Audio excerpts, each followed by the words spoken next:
and Faisal, and is Dina here as well? Oh, okay, yeah.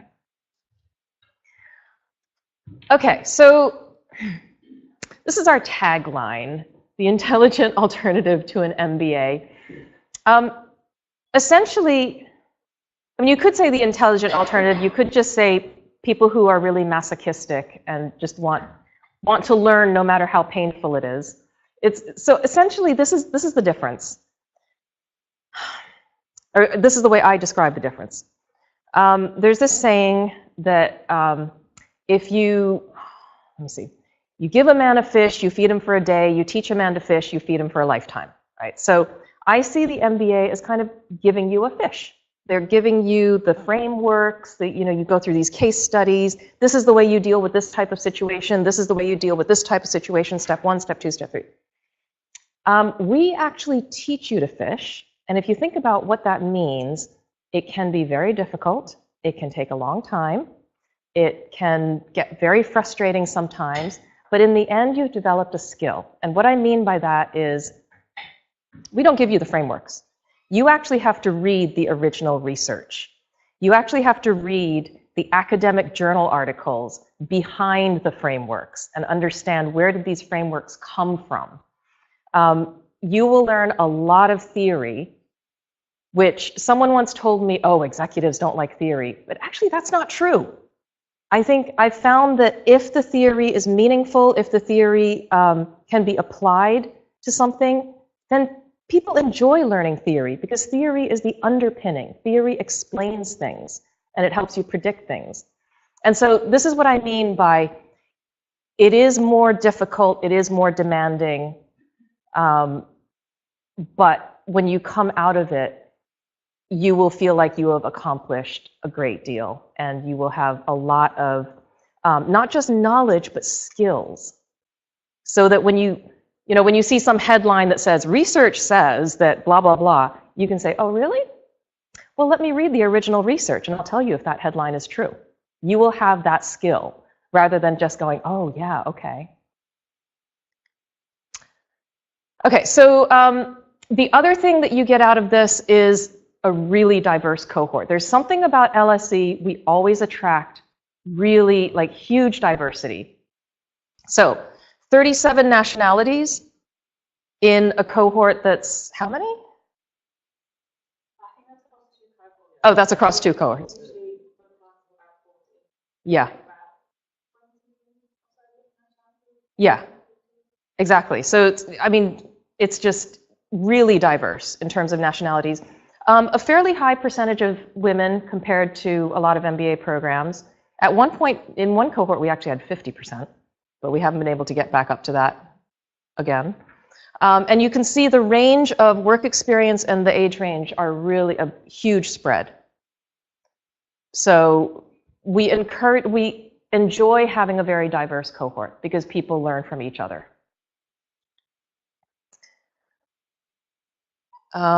Okay, anything from here? We do provide some career coaching. So this is one thing that is different from an MBA program is oftentimes the MBA program is very much focused on after the MBA, what is your career going to be? There's a lot of focus on careers, networking, the next job. That's not so much our focus. We do provide some support. We do have some career coaching. But that's not the main focus. And so don't expect the type of, don't expect the type of infrastructure that you would get in an MBA when it comes to things like helping you find your next job. Really, we're here to help you learn and think critically and develop those skills. When we first thought of this degree, we actually didn't think people would use it to change careers, but we have found that at least half of our students do use it to change careers. But that's also why we don't have a great infrastructure in place. Okay, so it's 7 modules over 17 months. It starts in August of 2019 and it finishes, 2021 sounds like a long time away, but it's not really. It goes really quickly. So basically what you have of the 7 modules, the first 3 are at LSE. So you've got 2 weeks, 1 week, and 2 weeks. They're a little bit, they're not evenly spaced because they're timed to be in between term times. So all of us teach during term time. So this is sort of in between term time. We also teach on this stuff. And it's in between term time also because of space constraints. You can imagine having a campus in the middle of London. We don't have a lot of space. And so we wouldn't have enough classroom space if it was during term time. So the 2 weeks, this is before term starts, before the full-time term starts. 1 week, this is at the very end of our first, of the Michaelmas term. And then 2 weeks, this is around Easter time, after the Lent term finishes. And then in June, there's the first overseas trip. So this is in Bangalore, India, and that's part of the marketing course. And so it's integrated into the curriculum. It's not one of these, I know some courses where you do an overseas trip just kind of like, I don't know, to get a flavor, and it's very disconnected from the curriculum. Here, these trips are integrated with a particular course. So this is the marketing course where you'll be learning about marketing and innovation, and Bangalore is, you know, the IT hub in India. This is when you really start to bond with the rest of the cohort because you're spending 1 week together and it's very intense and you're visiting a lot of places in India with the professor. I'll be there as well. And then you come back to LSE, this is September. And then here's another overseas trip in November. This is the one in Beijing in China. And that's integrated with the foreign direct investment course. So that, again, it's very much integrated in that you have case studies, which are part of the course that you then discuss. You apply the theories from the course. And then you finish, the very last module is in January. So the first or second week of January, right before the LSE Lent term starts.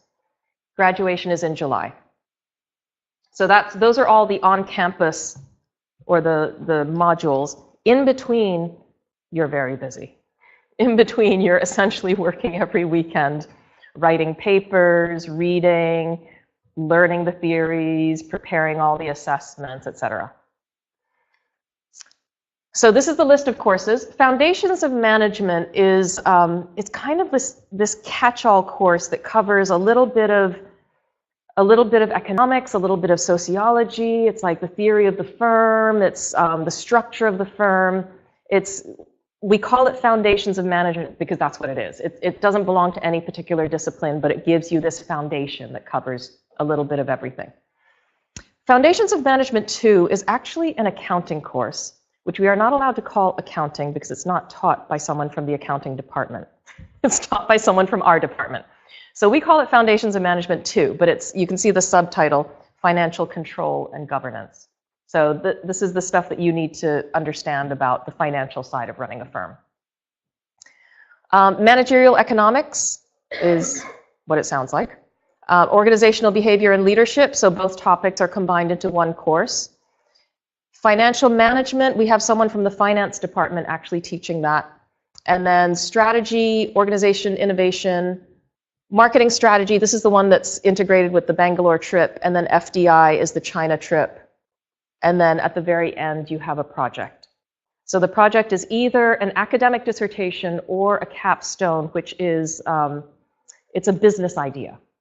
So it's a business idea that you do a bit of research on. And usually what we end up doing, what we end up having is about 65% of the students do an academic dissertation and about 35% end up doing a capstone. It's been fairly consistent through all our cohorts, which means I feel like that means we're attracting students who are really interested in the academic side of things, if the majority of them decide to do an academic dissertation. But the capstones are also really interesting because we get some amazing ideas. And I was just finding out about something at LSE called LSE Generate, which is helping students to develop some of their business ideas. Okay, so admissions, Becky? So my name's Becky. I look after the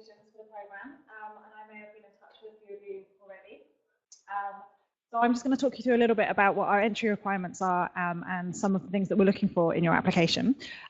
So as you can see, for our entry requirements, we're looking for anyone who's got a prior degree. Usually we look for an equivalent to a 2-1. If you don't have that, don't worry. We will still consider applications from people who don't necessarily have this. Obviously, as an executive program, we're looking for people that have a really well-rounded application, and work experience counts for a lot. So we're going to be looking at all aspects of your application. So if you're concerned about your prior academic qualifications, just get in touch with me and we can talk about your particular situation.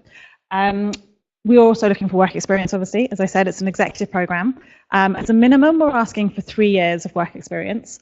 But we do have quite a range in the classroom, as you would have noticed from the class profile. Kind of on the lower end, we have people who have 3, 4, 5 years work experience. But then we also have people that have kind of 25, 30 years plus. So again, I know that can seem like, oh, you know, that's quite a big range for a classroom. How does everyone get on? But one of the things we're really looking for in our applicants are people that can contribute to the learning environment. So the classroom really focuses on collaboration. There's a lot of classroom discussion, a lot of group work. So we're looking for people who are going to be able to contribute to that. So you could have 3 or 4 years work experience working in the oil and gas sector in Greenland, for example, or you could have 25 years of working in finance in the States.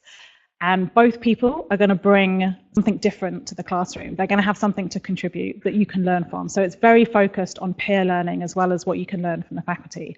So the kind of the range in the classroom really adds to your classroom experience. If you don't have the equivalent to a 2-1, we sometimes recommend to people that you might want to consider taking the GMAT or the GRE because it will just help boost your application. And then also, if your native language isn't English or you haven't previously studied in English, you might need to take an English test and provide test scores. But again, that's something that we can discuss depending on your situation. Again, a lot of people on executive programs, they may not have studied in English, but they've worked in English for years. So again, that's something you can get in touch with me about and we can discuss your situation. In terms of the application, it's all quite straightforward. You do it all online. So there's an application form that you fill in. You have to submit 2 references, and that can be 2 professional references for this program. So if you haven't studied, if you've been out of study or academia for a while, 2 professional references is fine. And you just want to make sure that the people that you supply as referees can kind of give a well-rounded view of your background. So for a lot of people, that is your immediate boss or line manager. Sometimes it might not be appropriate to put down your immediate boss. You know, they may not know you're applying. But just think about who it is that can give a well-rounded view of your skills, your strengths, your achievements so far. So that's 2 references. You also upload your CV or resume as part of the application. You have to submit your transcript so that we can see your previous grades. And you also have to include a personal statement. So for the personal statement, we're looking for something, I mean, no more than 2 pages long. And you just want to include something about your motivations for the program. So why you're interested in doing this program in particular. So not just why you want to come to LSE, but why this program, why does that interest you? Something about how you think this program can help your future career goals and what those career goals are. Obviously, you submit your CV as part of your application, so you don't need to regurgitate everything on your CV. But if there's particular highlights, such as leadership, achievements, international experience, do include those on your personal statement. And the final point for the personal statement is make sure you include something about what you think you can contribute to the learning environment. So coming back to what I said about how it's, you know, very much about peer learning, collaboration, what really makes you stand out and what are you going to add to the classroom that really makes you different from other applicants. So the best thing to do if you're interested is send me your CV in the first instance, and I can then kind of talk to you a bit further about your eligibility, discuss any concerns that you might have if you don't meet any of these entry requirements. My contact details are up here. If you're here this evening, I'll make sure that I talk to you afterwards. But yeah, it's quite a kind of straightforward application process. So I look forward to talking to you after to hear more about kind of your interest in the program. So I think next slide is Anthea. So can I invite Anthea to come up? So Anthea is an alum of ours from the 2016 class. So maybe if I hand this to you, you could start by maybe telling us a little bit about kind of why you chose this program, what interested you in it, what you were doing before, and maybe what you've gone on to do since, just to kind of get us started. Okay. Hi, everyone. I am Anthea. I'm originally from Canada. And prior to joining this program, I was in international recruitment for a Canadian university. So I was thinking about joining a master's program, and I was looking around and had a lot of access to international universities around the world. So I went around and researched quite a few of them. And in my particular case, I wasn't wanting to go into a full-time program. I still wanted to maintain a life. I still wanted to have an income coming in. I didn't really want to be a full-fledged student, but I also didn't want to do the online route where you have no people interaction and no networking opportunities. So I thought this would be an excellent way to not only have classroom time, but still an opportunity to work and meet people face to face. And I also love the idea of the traveling components because we are in a very global world and it's all about globalization, as I'm sure you guys are all aware.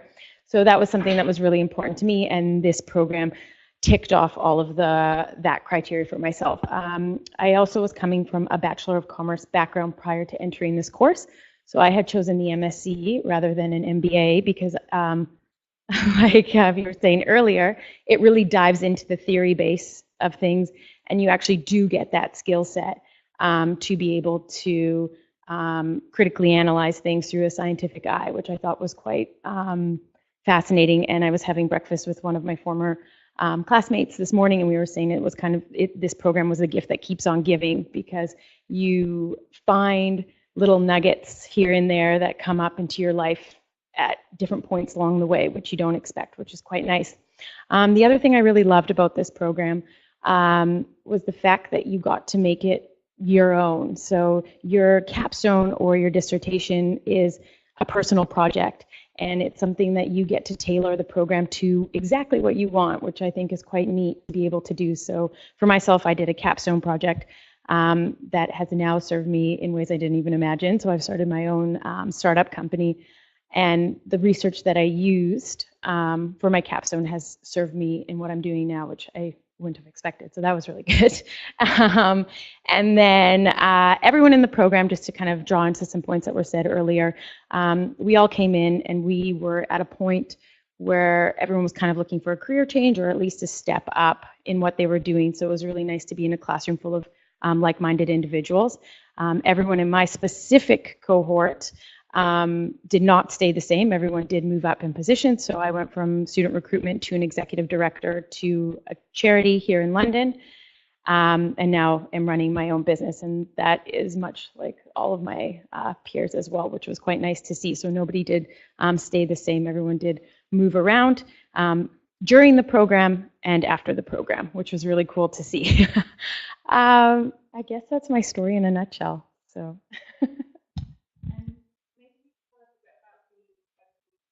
Yeah. So I know for Anthony's class, they work in Singapore and Istanbul. Yes. So the location's now in India and China, but maybe just a little bit about kind of what made the program. Yeah. I thought the international modules were fantastic because it gave you the opportunity to not only have classroom time, but also to go and go into other corporations. So we went into Microsoft, for example, and got to look at the lay of the land there, which was quite neat to be able to have a comparison not only with Canada, but the UK and other global industries that I had had access to before. So it gives you that spectrum of how other organizations work. And it is very full on, but a really nice experience. And then also another thing I think is a common question that would come up that I think I can address, if you don't mind, about the workload, because I think oftentimes people are like, ooh, what does work look like? And also fitting in this program. So when you leave from these modules, nothing is a surprise to you. You'll receive everything with your package in terms of what your reading is going to be like, when your assignments are going to be, so you can communicate that with your current employer. So nothing will come as a shock to you. So it won't be like, oh no, I have this exam that I didn't know about. And then you have 3 weeks in between each module to complete an assignment. for myself, I don't know, like if you guys want to hear this, I think I've said this before, is I would dedicate at least 2 weeks. But it was nice to have that little bit of time just to breathe in between, so you weren't like constantly going. And in the beginning, it feels like your life's kind of taken away from you. But as you keep going through the momentum of it, you do get used to it. And another thing also there, when you do get these assignments, and if you have been out of school for a while, or university, sorry, for a while, then you do get a formative and a summative assignment. So what that means is you will get one assignment where they grade you and benchmark you in terms of what the requirements are here at the LSE and what they are looking for. So don't panic if you don't see the grade you're looking for or that you're used to, because that was a big shock to me. But they do let you know what they are looking for, and you get that for all of your classes. So your first round at everything might not be what you expect, but they do get you to that point where you want to be. So it's like you're going through a pizza oven, and then in the end you become this delicious pizza. So you're cooked and to perfection when you're done. So and I think that's an important thing that you do realize, is not to get discouraged throughout the course of the program, because it is challenging after you've been out of the academic world for a while, and then you go back in and try to get into the swing of it all over again. So yeah.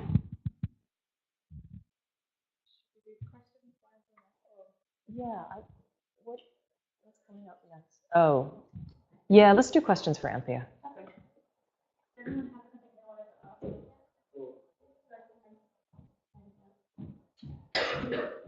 This is basically for the people online, so that they can hear what we're saying. Thank you. Well, my question with this program, because when I read it, it was very interesting, and it's something that it certainly attracts your attention, but it has to do with the strapline with which you start your presentation, and it's an alternative to MBA. I would say that unfortunately, in some places or countries, there's a requirement that says you need to have an MBA if you want to apply for this position. And then I don't think it's a worry for me, but how are you planning to overcome or to demonstrate to those entities, corporations or companies that this is actually something that is similar? Even if the title is an EGMiM or it's an alternative to MBA, it's an executive MBA or however we want to call it, I would like to think that is more on a personal experience and what I can get from it. But in some places, it's just like you have it or you don't have it. And what would happen if you come here and you say, I don't have an MBA, but I have an EGMiM? EGMiM. EGMiM, exactly. But yeah, no, I take your point. And this is something that we have, no, it's okay, I've got this, yeah. This is something that we have been dealing with. One of the things we found is not all employers necessarily prefer an MBA. There are quite a few employers that have actually started to get turned off of the MBA. One thing I found when I worked, so I used to work at the Boston Consulting Group, and we had two entry points. There was a very junior entry point for people who had bachelor's degrees, and then there was an MBA entry point. And one thing that we started to find was that the people who joined with the bachelor's degrees and rose up through the ranks actually knew more and were better than the people who were coming in with the MBAs. And I think more and more people are starting to become aware of this. So I think the MBA in some regions is going down a little bit, which I suppose is good news for us. But one of the things that we do is we have, do we still do the letter? Yeah. Do you want to explain about the... I guess I can just add to that kind of in general. I guess one of the things that we encourage people to do is that with this program, what you're getting is a master's in management from LSE. So although it's not an MBA, it's still a management degree from a really good school that people have recognized. And so you have to remember that the LSE brand is going to count for quite a lot when you're talking to future organizations and employers. And it's really about then how you kind of sell yourself and this program and what this program's taught you. And I think one of the things we're really focusing on with this program is teaching you to think differently. So I guess with a lot of traditional MBA programs, you're kind of taught a toolkit, so to speak, of skills, which are very useful and relevant. but they might become outdated further down the line. What we're teaching you to do on this program is really to think differently so that you can approach problems and business challenges in a different way. So we're kind of teaching you the academic theories behind a lot of business concepts and then how you can apply those in the real world. And so those skills that you're learning are going to be relevant throughout the rest of your career. And so you're thinking in a different way, and it makes you a lot more innovative in your organizations. And that's really what you should be selling to, future employers. This is what I have to offer. I can look at problems and issues in a different kind of way. So it's really about kind of thinking differently. And yeah, we have an employer letter that we provide people that can help explain that if you are kind of actively job hunting and you're finding it difficult to explain what this program is. But I think the one key thing to remember is that it's a master's in management from LSE that you're getting, which I think counts for quite a lot in the workplace in general. I mean, I don't know if you guys have found that. To that. I think from my experience with it, and from a few of my friends as well from the program, none of us really had an issue with it, I would say. Like, that wasn't ever something that came up. I think when you finish this program, it all, like Becky was saying, it comes down to how you sell yourself and the story that you weave into your CV and your statement letters and all that. The LSE itself was usually where the conversation stopped, when it was like, oh, master's from LSE, okay, check, next thing. It never was like, oh, and tell me more about this MSc program. It never really hit a conversation point in my career journey, I guess you could say.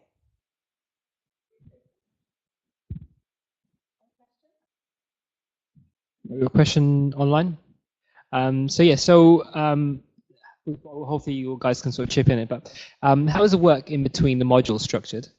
And also, how do you sort of balance the work and the study life as well while you're on the program?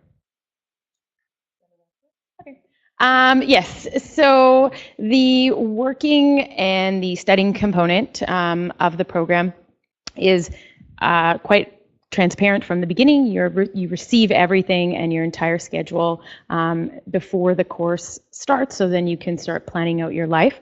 And as I was saying before, I think in the beginning it's a bit difficult to like kind of weave both working and studying, but as you go on and build a bit of a routine, you start getting used to it. And in between each module, you are given 3 weeks to complete an assignment, and that is a sufficient amount of time to complete what you have to do.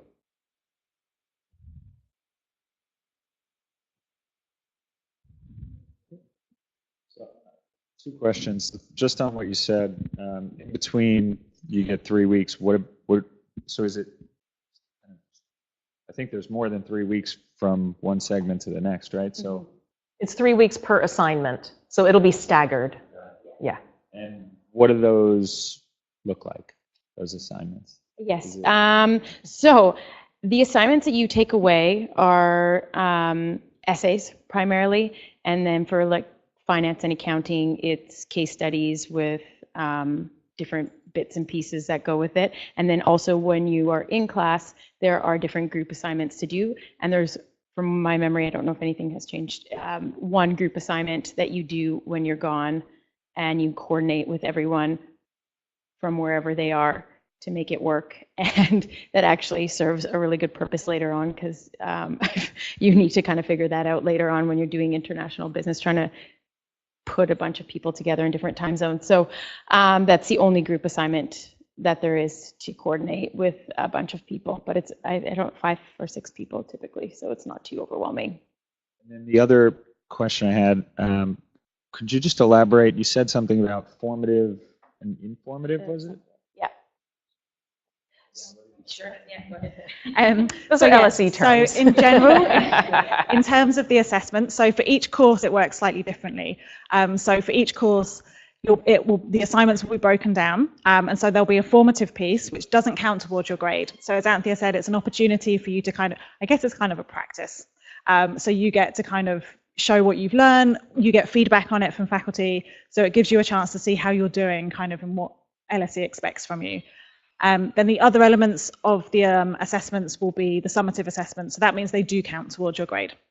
And for each course, that will differ slightly, but usually each course is broken into a few different components. So you might have class participation, counts for a certain percentage, there might be a group presentation, and then a take-home exam.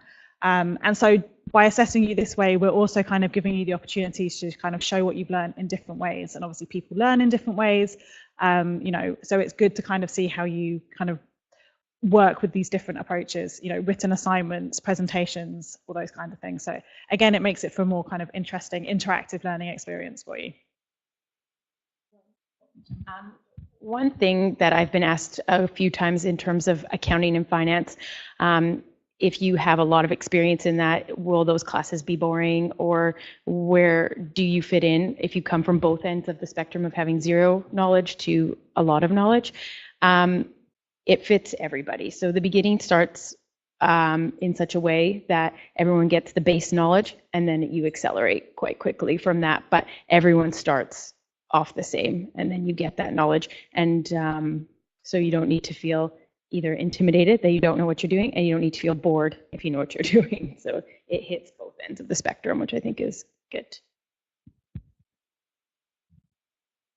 So we've got a potential student who has got a 2-1, but was considering sort of taking the GMAT GRE. Would you recommend that? Would that boost applications? They have the 2-1. They have the 2-1. If you have the 2-1 already, you already meet our academic requirement. So I would say just go ahead and apply. And then once we've got your application to review, I'd be in touch and we can talk about things further. But yeah, if you've got the academic requirement, that's fine. That's great. That answered one of my questions. So I'll move on to the other one that. So really, in terms of the representation from across, you know, industries, and you know, you touched on the sort of experience side of things, but in terms of industries, do you find you have a certain bias towards, you know, a certain subset, or is it not? No. So I'd say one of the hardest things for us in describing the cohort is kind of pinpointing where we get the majority of our students from, because it's really, really eclectic across the board. And I think one of the things that's great about LSE is that we do attract such a diverse group, as Constance mentioned.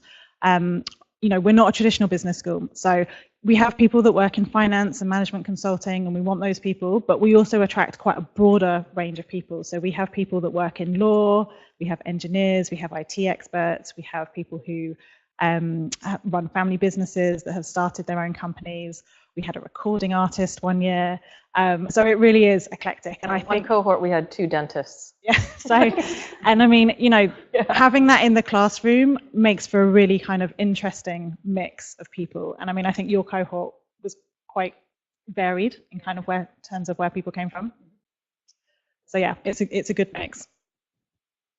There's another question. Could I sneak one more in? Certainly can. So we've talked about sort of the you know, the diversity in terms of background, and in terms of, you know, the alumni. Once you know, you've graduated, you know, you referenced, you know, one of your classmates, you know, having you know, a time out with them. Is there, you know, really sort of an alumni community that comes with this afterwards? How does that work? So I think we can probably both speak to this. So kind of from our perspective, we try to introduce you to the alumni community throughout the program. In particular, when you're here for your first module, and also when you return for module 5, there's an overlap with those 2 modules, which, you know, helps with the networking across cohorts. But we also hold an alumni event here in London for our EGMiM students, so you get a flavour of what the alumni community is like whilst you're still on the program. And then also, whilst we're overseas in India and China, we always hold an alumni event to kind of show you, you know, what it's like once you've kind of finished the program. And I think one of the great things about being part of LSE is the alumni community when you finish, not just in terms of the program, but the wider LSE community. I mean, I think you could pretty much go to any country in the world and find some LSE alums. And there's various geographical groups and also interest groups in terms of alumni around the world that you can join once you finish the program. And then I think obviously you have the network of your class, which may be. Yep.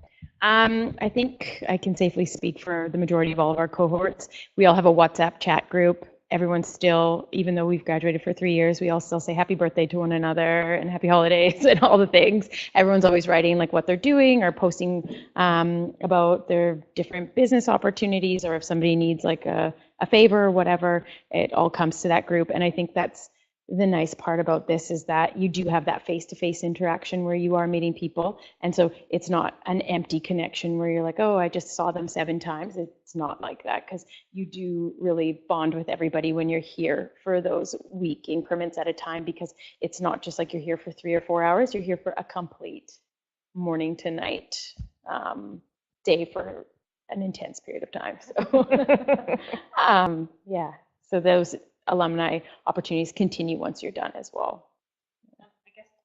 Just to add to that, in terms of kind of the network within the classroom, we have people who have ended up working with people in the class, whether it's setting up something new or working for someone's company. So immediately, as soon as you start the program, the network just in the classroom is helping people to kind of, think about their next career move. And we've also, just to add to that, our cohort set up an alumni group in Berlin, and we all met in Berlin and went around to different startups there and just had a weekend together and made it educational and informative but fun. And we're also doing it again this year, and then it will be something that the program coordinates going forward. It's definitely something that we're kind of looking at doing going forward, as some kind of alumni module to help build kind of the community that we're creating. Plus, once you start, it means you've got a whole group of kind of 40 new holiday destinations around the world to go to. So that's always a bonus. Anthea's been to a few weddings, I think, around the world. So it really is a big network that you kind of join when you start the program.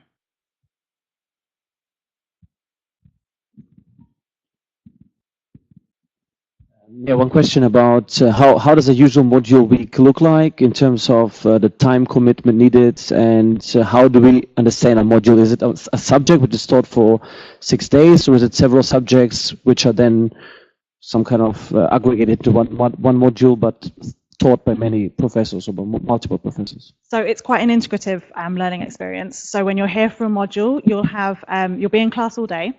So from 9:30 to 5:30, you'll have a morning session and then an afternoon session.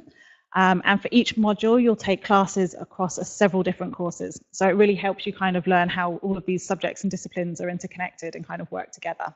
And so that's the same for every module, apart from the 2 overseas modules. When we're in Bangalore, you'll focus on the marketing strategy course. And when we're in China, you'll just focus on the FDI course. And then in the evenings, obviously, a lot of people who are coming to do this program aren't actually based here in London. The majority of the class will be flying in from around the world. So when you're here, we really want to make the most of your time at LSE and to give you a flavour of what it's like to be part of the LSE community. So in the evenings, we'll quite often plug in a few kind of speaker sessions or networking events with other programs, or a social event for your class, or some briefings and workshops to kind of support your study. So the weeks, they are quite intense.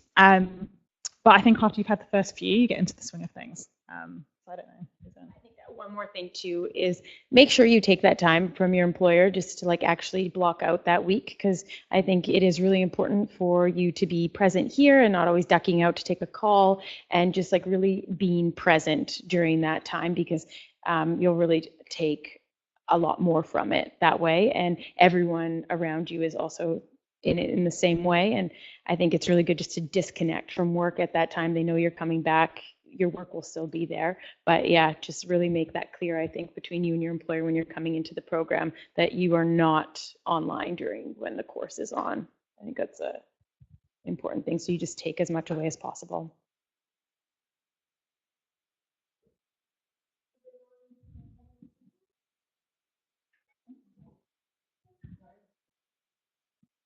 I have 2 questions. The first one is around the admissions. How does it work? Does it work on a rolling admissions? Are there particular deadlines that we need to hit? No, so we don't have any deadlines. It is a rolling admissions process.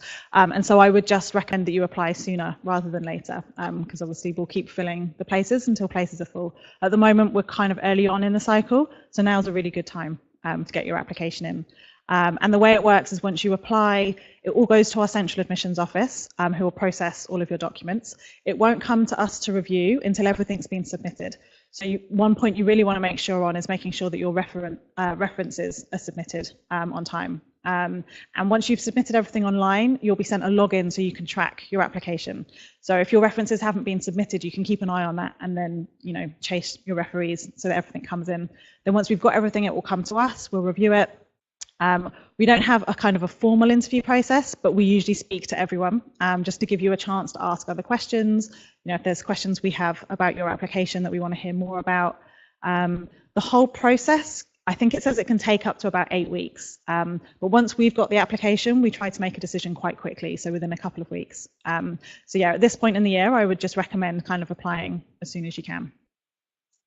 And then the second question was around the teaching modules and elements. Is the teaching just within the cohort for the Global Masters in Management, or is there, I suppose, are other students across some of the other Masters courses, there's an opportunity to network with them, or to kind of sit in on kind of various classes, etc.? So no, the teaching is just amongst your cohort. So every class will be the whole cohort together.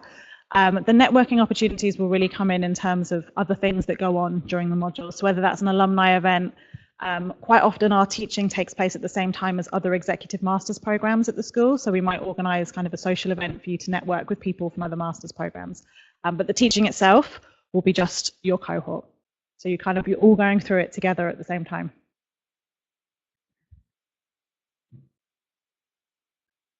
Well, Anthea and I will be here afterwards, so if you've got more questions, we'll be happy to chat to you. So that was a nice note to end on, the teaching. I'm going to give you a little taster session of what, so I have been teaching the organizational behavior course since this EGMiM started, but now I'm actually handing over, now that I'm program director, I'm handing over the organizational behavior course to Dr. Emma Sohn. So I won't be teaching it for this new cohort, but I will still be involved in the dissertation and capstone course. So I'm definitely around for every module. But so organizational behavior, one of my friends asked me, because she had never heard of organizational behavior, she's like, is that how people behave when they're organized? Like, well, kind of. I mean, it's how people behave in organizations. But so what is organizational behavior? It's essentially studying how people behave in organizations, but you can see the way, it's a lot of social psychologists, and the way they define it is a little bit utopian. It's like we want to improve the attitudes and behaviors of individuals and groups. The older I get, the more cynical I get, and I'm like, improve according to whom? Get more out of people for less, essentially. But so it's a core course on the Masters in Management because obviously as a manager, you're managing people. And one of the things I found, because I teach organizational behavior to our undergrads, our full-time postgrads, and EGMiM. Well, not EGMiM anymore, but when I was, what I found was organizational behavior was a lot more enjoyable to teach with executives because you get it. You know, when I talk about organizational justice, you can go, oh, that explains what happened last month at work, you know. Whereas with the undergrads, they're like, what? Boss? What does that mean? You know, so I actually find it works a lot better with executives because you can apply it immediately. Sometimes with the undergrads, I've had to wait until they've graduated for like 3 or 4 years, and they email me and they go, wow, now I understand why organizational behavior is so important. But so one of the things that I teach in organizational behavior is motivation. So theories of motivation. So I worked for 16 years before I came into academia. I was a training manager for the Boston Consulting Group. I never learned about motivational theory, which is just, to me, it's a travesty. It's like, how did I not know about this? I was teaching consultants how to motivate others, and I had nothing to use. I had no idea we have 100 years of research on motivation. So, so when I teach motivation, I talk about how, obviously, how we need to understand the theory behind it. One of the basic concepts here is we often conflate motivation with performance. We assume that if someone is motivated, they will perform better. That's not always true. So if you look at this, not necessarily a mathematical equation, what it's trying to show you is that performance is a function of ability and motivation. So you have to have motivation. And motivation, the way we define it in academia is, in everyday language, it's like I'm really enthusiastic. But in academia, it's three things. So you're choosing to spend effort on that thing. So if I'm really motivated to write an essay, I'm choosing to spend effort on that essay rather than going out and doing something else. Secondly, the degree of effort. If I'm really motivated, I'm not only choosing to write the essay, but I'm choosing to really focus rather than checking my social media every 10 minutes. And then the last one, this decision to persist, is if I'm really motivated, then I will keep working on it. So motivation can be broken down into three different elements. So you can see it's quite complex. And then ability, obviously, can be broken down as well into different elements. So when we talk about these things, human psychology is extremely complex, and organizational behavior brings in a bit of psychology, a lot of social psychology, there's some cognitive psychology, there's a little bit of behavioral economics as well. You know, there's a lot of stuff in organizational behavior. So when we talk about motivation, how many of you have heard of Maslow's hierarchy? Let me see. Yeah, usually it's like 90% of the people in the room. Did you know that it is not a hierarchy? So we talk about it. So this is the way Maslow presented this. Maslow was a psychiatrist, and he developed this based on working with his patients. So when he says it's a hierarchy, what he means is we don't care about this need until this need is fulfilled. So once we have enough to eat, then we start worrying about safety. Once we feel safe, then we start worrying about social. That has been disproven, that nobody, like it's been tested over and over again, nobody has been able to find empirical data that supports the idea of a hierarchy. What they found is that these needs are active all the time, which kind of makes sense. Because if it was a hierarchy, what you're saying here is, if I'm homeless, I don't care about having friends. Well, I mean, come on, when you think about it that way, it makes sense. So this is one of the things where I think understanding the research and what the research has actually found is really important, because especially when it comes to psychology, there's tons of misinformation out there. So Maslow's hierarchy, yes, these are needs that we have, but they are active all the time. It's not an actual hierarchy. Now I'm going to teach you two of the motivation theories. I mean, Maslow's hierarchy is kind of a motivation theory in that what it's saying is we are motivated to address these needs.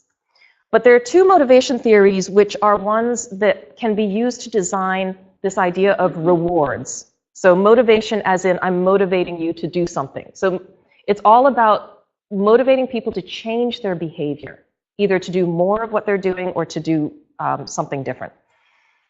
So reinforcement theory is a very straightforward. Skinner, does anyone know what animals Skinner studied? He wasn't studying humans. Nobody's heard of Skinner's experiments? Rats and pigeons. So what Skinner was, basically Skinner was a psychologist that said, we don't have to worry about what's happening in the human brain. Like, it's not visible, we don't have to worry about it. We can change behavior without knowing what's happening inside the brain. And so this is what he said. You give a stimulus. If you get the desired response, you reinforce it. If you don't get the desired response, you punish it. So he did this with rats and pigeons. So like the pigeon, I don't know, a light would come on and the pigeon would have to tap a certain lever. And if they tapped the correct one, they got food. If they tapped the wrong one, I can't remember what happened. They got an electric shock or something. Yeah, so it's this kind of immediate reward or punishment. One thing, when I started studying this, one thing that I did not realize, so negative reinforcement, I always thought that was punishment. It's not. Negative reinforcement is you're reinforcing a desired response. So negative reinforcement means you're withholding something the person doesn't like. So for example,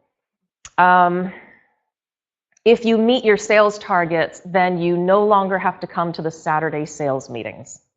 So you're taking away something that they don't like. So that's reinforcing, and it's called negative reinforcement. So this theory is essentially what we use with children. It's, you know, we want the child to do something, we either punish them or we reward them. It's also very useful for dealing with habits. So it's often used, it's the principle behind like rehabilitation centers, that sort of thing. It's also like the whole reinforcement schedule idea is what created the idea of sales commissions. That's where that whole idea came from. So it has been a very useful theory. One of the limitations is you have to link it to a specific behavior. So like if you link it to lateness, so if you're on time, you get a certain reward, or if you're late, you get a certain punishment. That can then ultimately control that behavior. But if you link it to an outcome, like a sales commission, it's what's called a deficient measure. Anyone guess why it's a deficient measure? Why would simply giving someone a sales commission be a deficient measure? What's missing? What are you potentially incentivizing?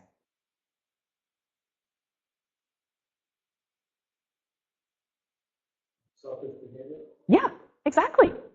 Exactly. So if you're only focused on the outcome, then you've got other problems that you might create. It's selfish behavior, it's competition between the salespeople, it's maybe cheating, it's, you know, all of those things. So whenever you think about motivating human beings are complex, and you have to think in a sort of holistic way rather than just these individual measures. Human beings are not pigeons and rats, which we discovered after Skinner. And the other motivation theory I'm going to present to you is expectancy theory, which is very different in that reinforcement theory is all about specific behaviors. Expectancy theory, this you link to an outcome.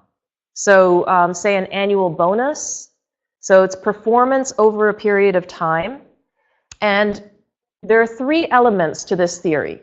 So valence, which is how valuable is this reward? So imagine you're trying to motivate someone to work differently, and you promise them a bonus at the end of the year. So first of all, do I care about this bonus? Is it big enough to make me actually change my behavior? Secondly, instrumentality. Do I think that the company is going to stick to what they say? So we have this one case study where they were trying to motivate people with a bonus, but they had a quota. Like there was only a certain number of people that could get the bonus. So yeah, okay, well that's not going to be really motivating, because what if I put in all that work and then I find out the quota's been met and I don't get the bonus? So that's instrumentality. And then the last one, expectancy, is do I feel like I can actually do it? And it's not just about ability, it's do I have the resources? If I'm asking you to improve your teaching, for example, am I going to give you training? Am I going to give you time? How are you actually going to do it? So there are three separate elements that go into this idea of motivation. And then if they're all aligned, then you have motivation to put in the extra effort. Now, one thing I want to point out, do you see the date at the top of the slide?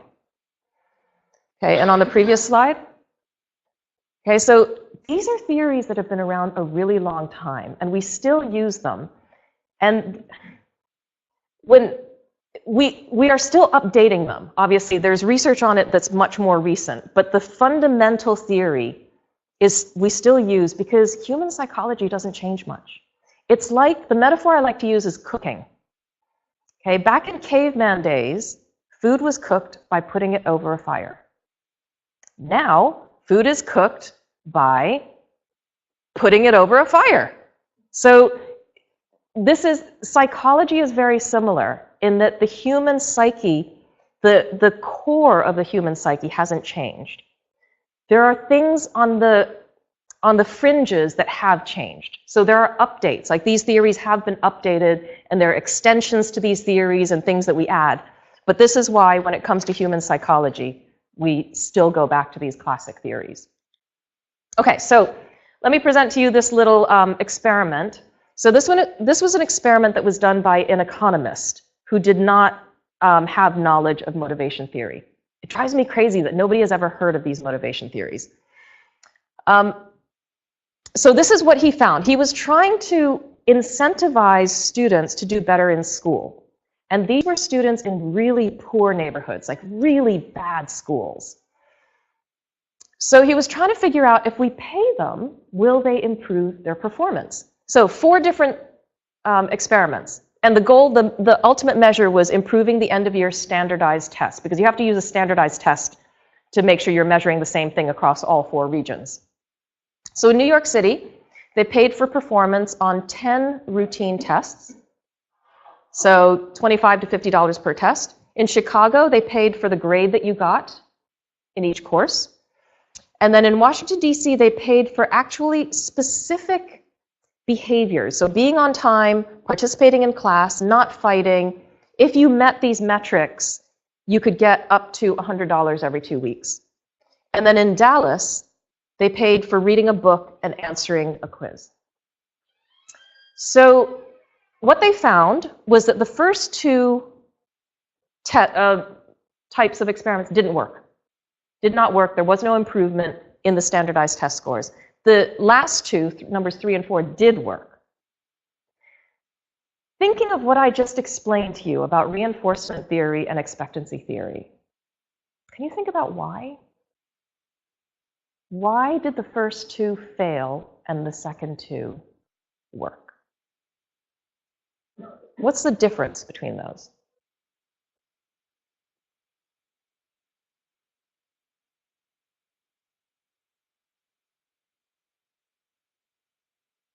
Think about what they're being rewarded for.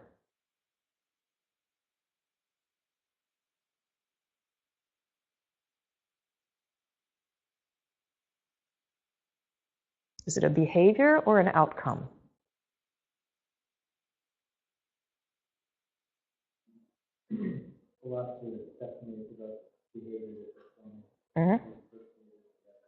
Yeah, exactly. So 3 and 4 are about the behaviors, 1 and 2 are about the outcomes. So behaviors are reinforcement theory, and outcomes are expectancy theory. Now look, with expectancy theory, if you're going to reward for an outcome, first of all, okay, you need a reward that's valuable. I think these kids thought $50 would be very valuable. Do I believe I'll be paid? Yeah, they probably thought they were going to be paid. But what about this? These are kids who oftentimes didn't have 2 parents at home, and the parents that were at home probably didn't do well in school, might have dropped out of school. They're being told, I'll pay you $50 if you get an A. How? How do I get an A? I don't know. Nobody I know has ever gotten an A. So this is, if they had had an understanding of expectancy theory, they would have realized that one piece was missing, and therefore experiments 1 and 2 wouldn't have worked. Whereas with the behaviors, they know how to show up on time. They know how to participate. They know how to not fight. They know how to read a book. And so being paid for those behaviors actually helped because they could do it. And notice here, $100 every 2 weeks, it's got to be quick. They couldn't say at the end of the year, because by then the kids are like, yeah, whatever, I can't think that far ahead. So in this case, reinforcement theory worked, and expectancy theory shows how it didn't work. Now, this doesn't mean you always have to use reinforcement theory. I think, so for management consultants, you would use expectancy theory, because they know how to do better. They know how to improve. But it's just, for me, it's a good example of how if you understand these theories, then you can design incentives better. Now, one thing to be careful of is there are pros and cons of rewarding individuals versus groups. So if you reward the individual, the great thing is it's a clear line of sight, meaning if I do more work, I obviously get more money. Very attractive to high performers. Doesn't work so well for the group because there's less cooperation, there's less cohesion. So then you could say, oh, well, okay, then let me reward the team. Which, okay, that's great. You have more cooperation, you have more citizenship behavior, which means helping each other. But it's a really unclear line of sight. If you're on a team, if I put in more work, am I actually going to see the results of that work? It's not very attractive to the high performers because they kind of feel like, why do I have to drag along everyone else?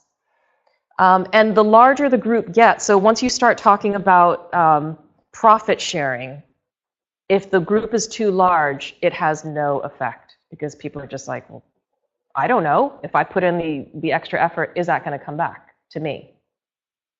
So these are all the things. This is the thing about organizational behavior and human psychology. There is no clear answer.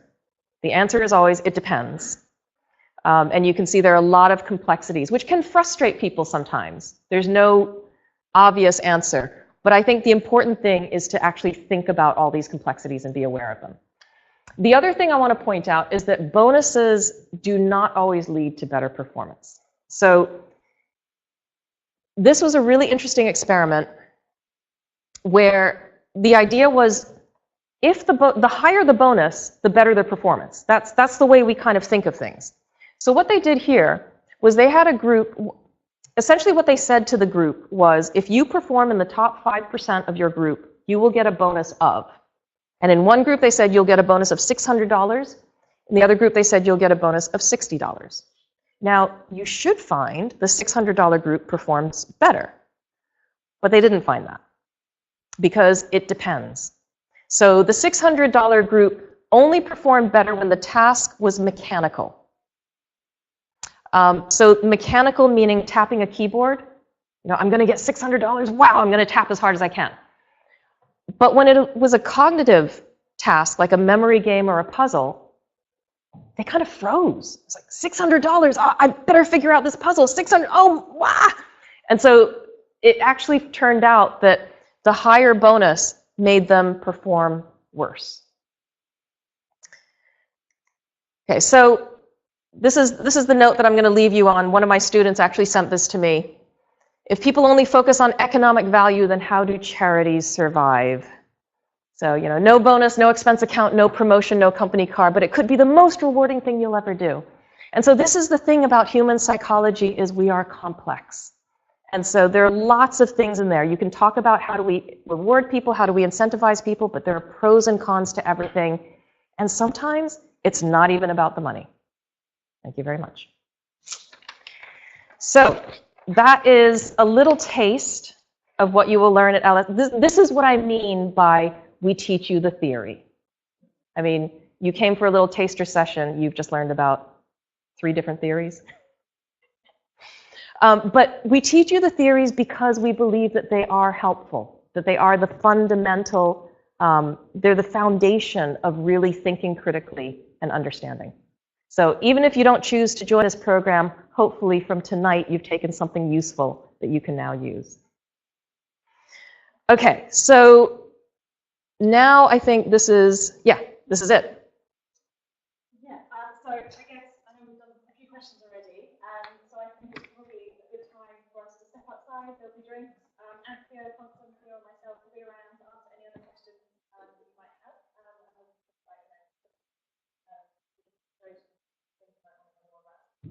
Yeah. Great. Thank you.